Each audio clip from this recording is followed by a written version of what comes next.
Guys अगर मैं आप लोगों से पूछूं कि आप लव मैरिज करोगे या अरेंज मैरिज, तो कई के लोग बोलेंगे लव मैरिज, कोई के बोलेंगे अरेंज मैरिज।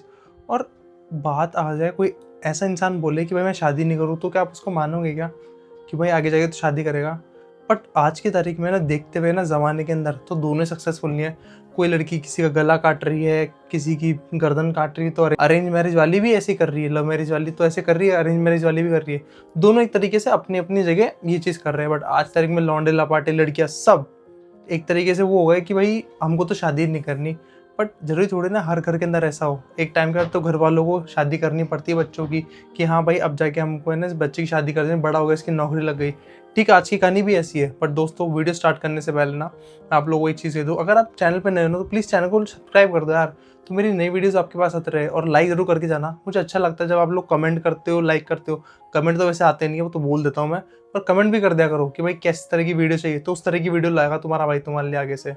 और हाँ, तो दोस्तों स्वागत है आपका हॉन्टेड विरासत में। मैं जय कुमार आज फिर से आप लोगों के लिए एक धुरंधरबाज कहानी लेके आ चुका हूँ। दोस्तों, ये कहानी है भीलवाड़ा की। भीलवाड़ा एक जगह है राजस्थान के अंदर, थोड़ा सा रेपुटेड अच्छी जगह है, पर एक वहाँ पे आगे जाके थोड़ा सा ना गांव टाइप का आता है एक तरीके से। तो ये कहानी है अरुण की। अरुण जो अपना रिसेंटली अपना कॉलेज पास आउट किया था, और उसका परिवार थोड़ा एक गांव टाइप का था, मतलब वो था ना प्रॉपर गांव, प्रॉपर विलेजर्स, इस टाइप का था अरुण का पूरा घर बार। कि मतलब कोई फैशन की चीज़ें होती तो उसके गाँव में बात होती, देख कैसे कर रहा है लड़का, कैसे हो रहा है। तो अब कह रहे थे अरुण यहाँ पे आ गया था जयपुर के अंदर नौकरी ढूंढने के लिए। अब कॉलेज तो पास आउट हो ही गया था, तो वो सोचा कि यार मेरे को नौकरी मिल जाएगी अच्छी तरीके से, तो फिर मैं मेरे गाँव जाऊँगा, मेरी मम्मी का भी ये सपना है कि जल्दी से मेरी शादी कर दे और मैं सेटल हो जाऊँ पूरे तरीके से। अब अरुण की मुलाकात होती है जयपुर के अंदर प्रकाश नाम से लड़के से, वो उसका दोस्त बन जाता है।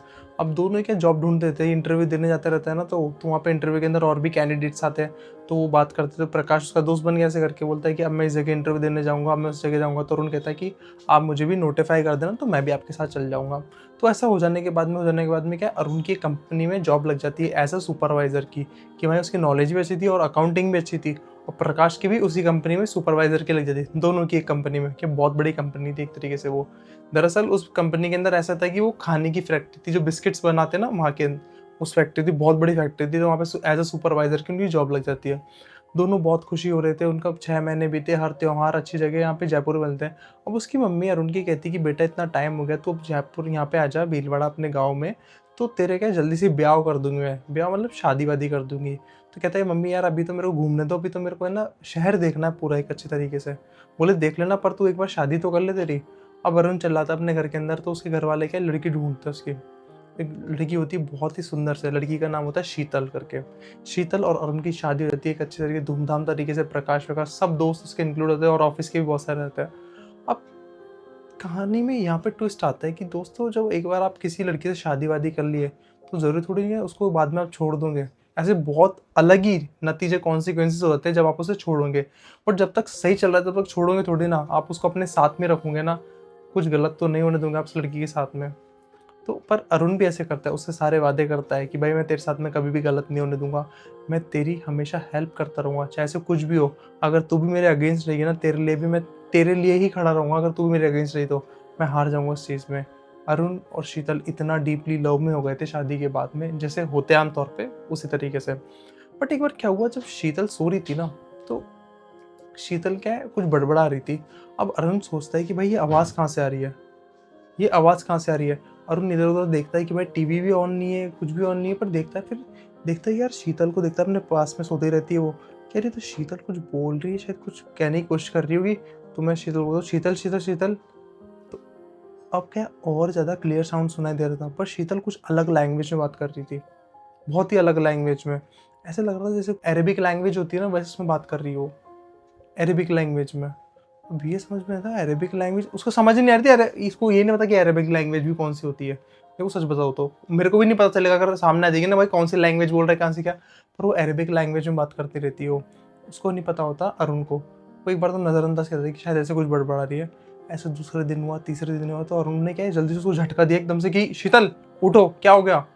बोले क्यों, क्या हो गया, मैं कुछ क्या हो गया, ऐसे कुछ कर रही थी क्या, मैं ऐसे कुछ बोल रही थी क्या तुमको, या फिर कुछ। यार मैं बहुत गंदा सपना देख रही थी अजीब सा, कि मेरे पास में ना कोई एंटिटी मेरे ऊपर बैठ के मेरे को है ना चाट रही है मैं जीभ से।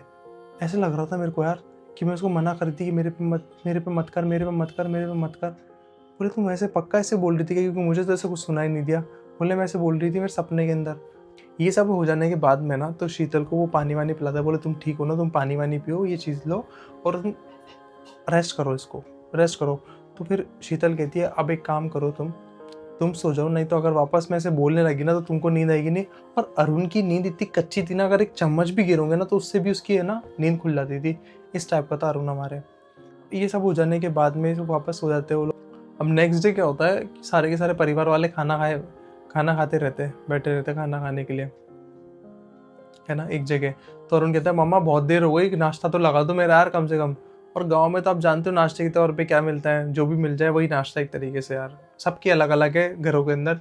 कोई चाय बिस्किट खाता है, कोई चाय रोटी खाता है, कोई टोस्ट खाता है, सबका अलग अलग है। तो वो नाश्ता एक तरीके से कर रहे थे सारे के सारे। और वो कहते हैं कि भाई शीतल के हाथ में ना चाकू है, चाकू से ना गुजर रही थी बहुत जोर जोर से, वो ऐसे करके दीवार पे ऐसे कर करके। वो क्या हॉल में बैठा बैठा दीवार वो सामने किचन में दिखता रहता है ऐसे, सामने किचन थी उनके। वो देखता रहता भाई क्या कर रही है शीतल, ये क्या कर रही है। शीतल को लगता है शीतल इधर आओ एक बार, इधर आओ इधर आओ। तो ऐसे करके बोलता है, शीतल सुनती नहीं है। 2 से 3 बार आवाज़ लगाता है, शीतल को सुनती नहीं। जब जाके शीतल को देखता है ना, शीतल वही अरेबिक में बड़बड़ाती बढ़ाती उसके ऊपर खरोच रही दीवार के ऊपर ऐसे करती करती। वही अरुण लिटरली से शॉक में आ गया, उसको जोर से हिलाता है, शीतल उठो। एकदम से शीतल चौंक जाती है, बोले क्या हो गया यार, क्या हो गया, मुझे समझ में नहीं आ रहा है मैं क्या करती हूँ। और ये चाकू मेरे हाथ में क्या कर रहा है। बोले बाहर चलो, बाहर सब तुम्हारा वेट करें, नाश्ता वाश्ता कर लो, तुम एक काम करो। बोले हाँ चलो, तुम चलो मैं आती हूँ ना।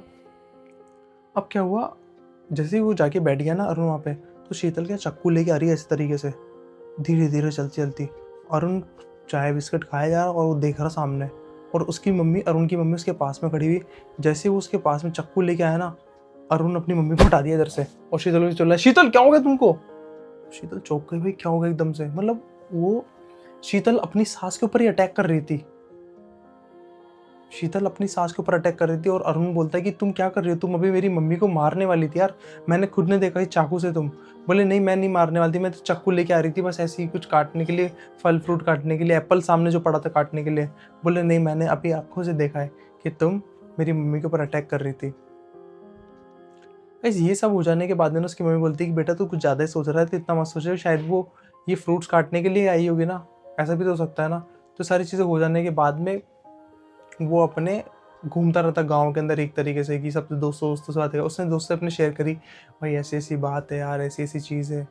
तो बोलते चल कोई बात नहीं है, छोड़ यार, शायद तू ज़्यादा ही सोच रहा है, तेरी क्या भी नई नई शादी हुई है, तेरे को भी हैंडल करने की आदतें नहीं है। तो पर तेरे को धीरे धीरे आदत पड़ेगी ना, जब तेरे को नॉर्मल लगेगी चीज़ें कि भाई कैसे क्या होती, कैसे क्या नहीं होती। गाइस ये सारी की सारी चीज़ें उसको बताता अपने दोस्त को, है ना, त्रिपाठी को। उसके गांव के अंदर त्रिपाठी दोस्त है, उसको बताता त्रिपाठी देख ऐसी ऐसी बात है, ये चीज़ थी। उसको सॉल्यूशन देता है कि भाई तेरी नई नई शादी थी, सब कुछ हो जाता है। अब वो घर जाता है अपने, वापस सोता रहता है ना, तो क्या शीतल की आवाज़ आती है एक तरीके से दूसरे कमरे से, वही चाकू को खुरोदते रहने की, है ना। तो वो अरुण क्या करता है, वो जाके देखता है भाई आवाज़ कहाँ से आ रही है। गेट पे खरोच मारते हैं ना अपन नाखूनों से, वैसे ही वो चाकू से खरोच मार रही गेटों के ऊपर, दीवारों के ऊपर। अरुण सोच रहा है ये आवाज़ कहाँ से है, बहुत अजीब सा। जैसे मैंने बताया था स्टार्टिंग में, अरुण तो भाई बिल्कुल नाजुक वाली नींद लेता है, अगर कुछ भी आवाज़ होती है उसमें उड़ जाता है। तो पास में देखता है कि शीतल नहीं है उसके पास में। तो वो दरवाज़ा खटखटाता है, शीतल शीतल। उस तरफ से कुछ भी आवाज़ नहीं आती, कुछ भी आवाज़ नहीं आती। वो चुपचाप से गेट खोलता है और जाके क्या देखता है कि शीतल है ना, शीतल मरा हुआ चूहा खा रही थी और इशारा कर रही थी उसको, अरुण को खाते खाते कि तुम भी खा लो ऐसे करके।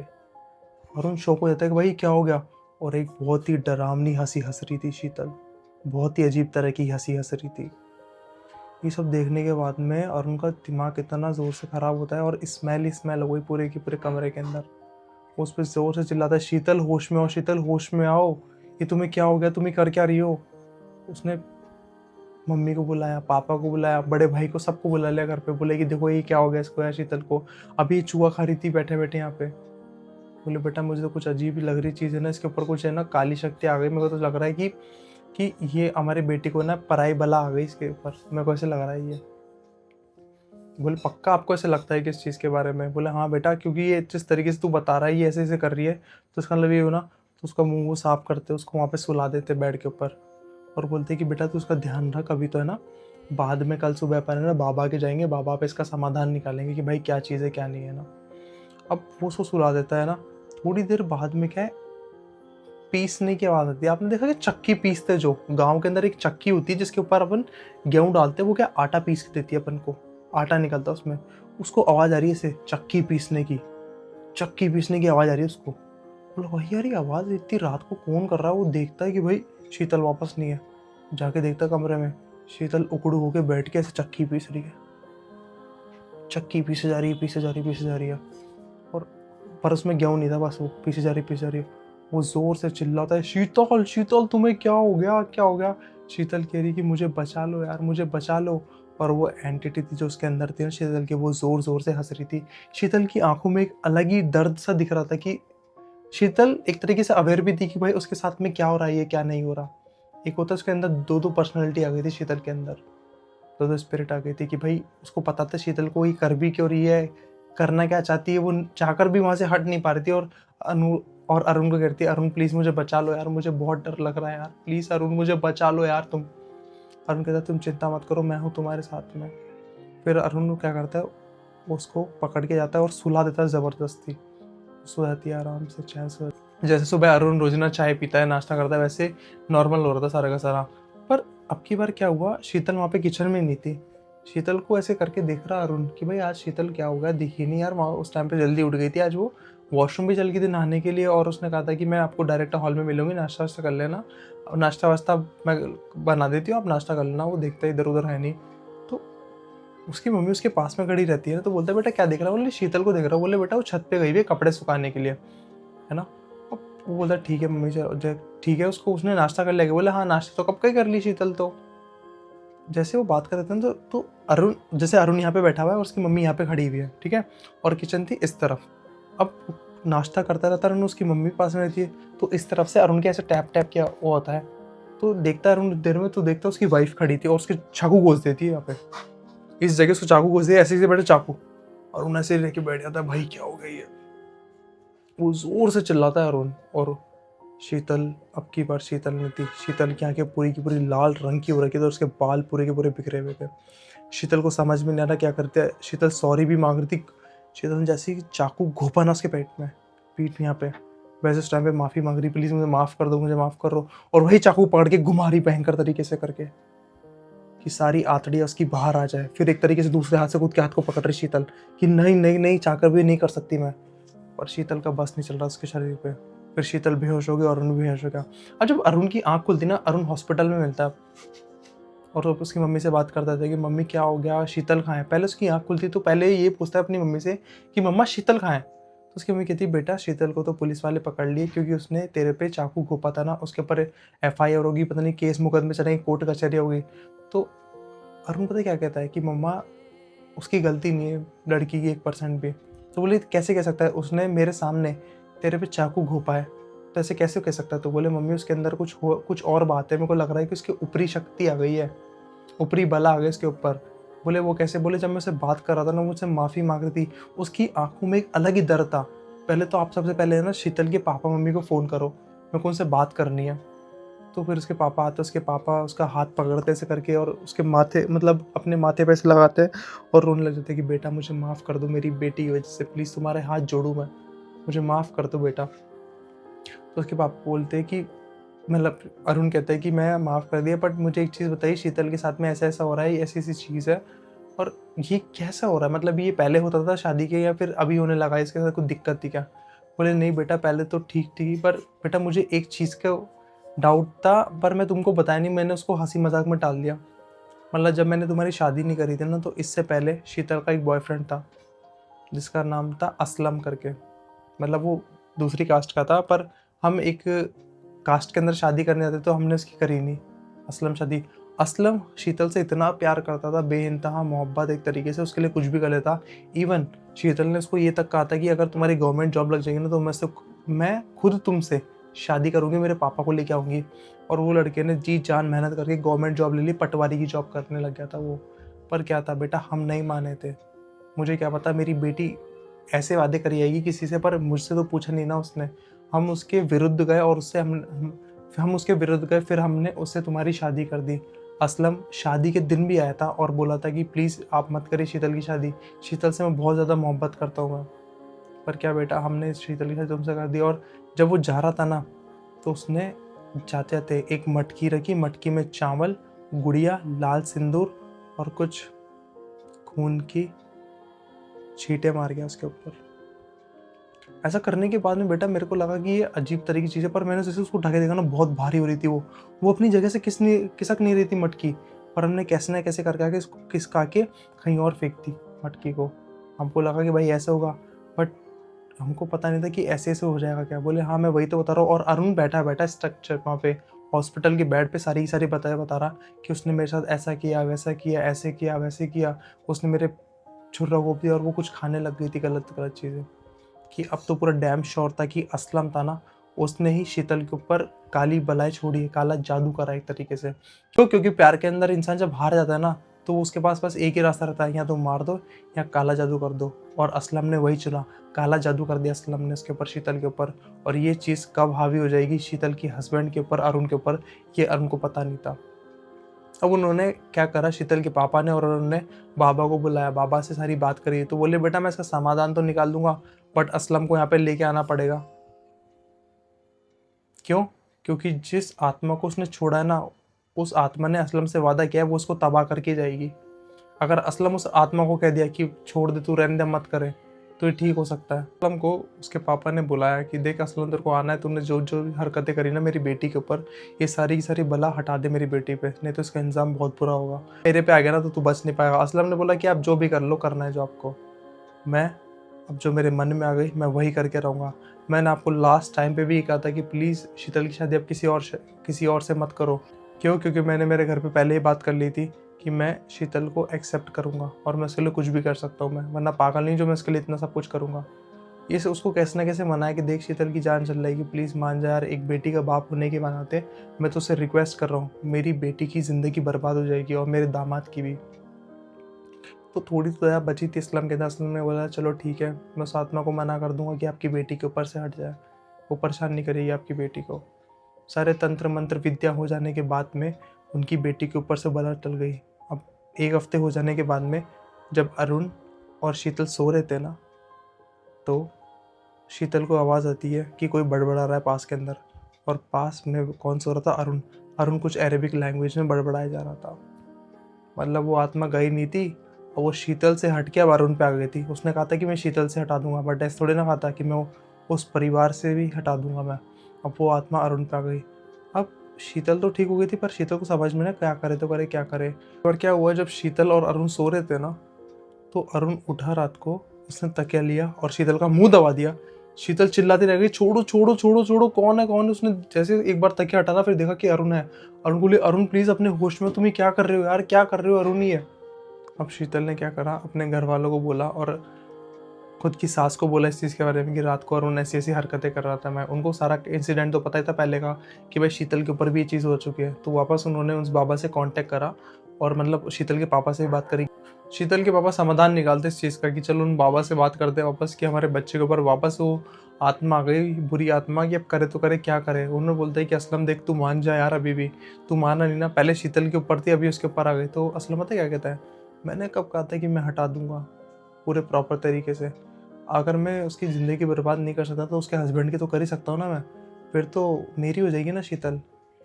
और असलम के अभी भी दिल के अंदर कुछ भी ऐसी चीज़ नहीं थी कि वह जिससे वो उनको हटा दे उसके ऊपर से आत्मा, मतलब एक तरीके से इंसानियत नहीं, वो नहीं थी उसके दिल में।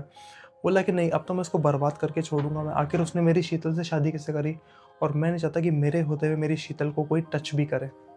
उसने टच भी करा मेरी शीतल को, तो अब तो मैं इसको बिल्कुल नहीं छोड़ूंगा मैं। तो उसके पापा कहते कि उसने तेरा करा तो करा, क्या करा उसने, वो तेरे को जानता भी नहीं है भाई। शादी बात तो मैंने बताई थी उनको, बात ये, अगर मैं ये बात बताता तो मेरी बेटी की बदनामी होती कि मैं वादे से मुकर गया बेटी के। मतलब उसके पापा ने वादा कर रखा था उस लड़के से भी।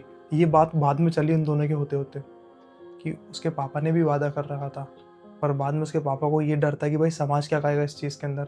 तो इसलिए उन्होंने अपनी बेटी की शादी अपने समाज वाले से करा दी कि भाई मेरी बेटी समाज में रहेगी और मेरे को समाज का डर भी नहीं रहेगा, मैं गर्दन झुका के नहीं चलूंगा इस चीज़ के लिए। बट उसके पापा ने गलती करी थी इस चीज़ के लिए। पर बाद में क्या कहते हैं असलम कि चलो ठीक है मैं माफ़ कर देता एक तरीके से, बट आपकी बेटी की शादी मुझसे करा दोगे क्या आप? हैं? ये बताओ आप तो मेरे को, अगर मैं उसके ऊपर चढ़ा दूँ आपकी बेटी शादी मुझसे करा दोगे आप? बाद में ना उसके मना कर देता है उसके बाप की, मैं नहीं कराऊँगा ये चीज़ तो मैं नहीं कराऊँगा इस चीज़ को। मैं मेरी बेटी शादी तेरे से नहीं करूँगा फिर भी। अगर वो मर भी गया ना तो मेरी बेटी शादी तेरे से नहीं कराऊँगा मैं। और बाद में ना खुद शीतल चल लाती है असलम के पास में, असलम प्लीज़ मैं तुमसे हाथ जोड़ के विनती करती हूँ, प्लीज़ मेरे हस्बैंड की जान बख्श दो यार। अब असलम उस टाइम पे इतना एक तरीके से मायूस हो गया ना, सहम गया एक तरीके से, दयालु होता है ना, दयालु इंसान वैसे बन गया। उसने शीतल को रोता देखा कि शीतल तुम चिंता मत करो यार, ये बला किसी ना किसी की जान लेके ही छोड़ती है। मैं नहीं चाहता कि ऐसा कुछ हो कि तुम्हारे हस्बैंड के साथ में तुम मेरे पास आई हो, और मैंने तुमसे वादा किया था कि मैं कभी तुम्हारी आंखों के अंदर आंसू नहीं आने दूंगा, मैं तुम्हारा ध्यान रखूंगा, मैं करता हूँ कैसे ना कैसे करके। असलम ने अपना जादू फेरा और उसके ऊपर से वो जो बुरी भला थी ना वो चल गई। अब क्या होता है जाकर, अब उनका सारा का सारा परिवार बैठा बैठा खाए पीते रहे, ऐश करते रहे, नाश्ता वास्ता करते रहते, एक तरीके से मौज मस्ती, बहुत बढ़िया है ना।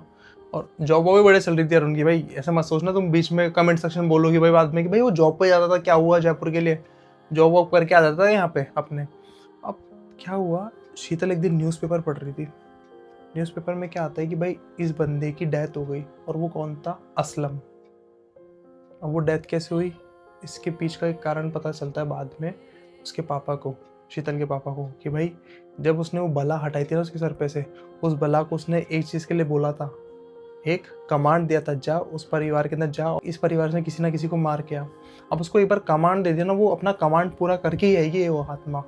जब तक वो किसी को मारेगी नहीं, जब तक उसको चैन नहीं आएगा।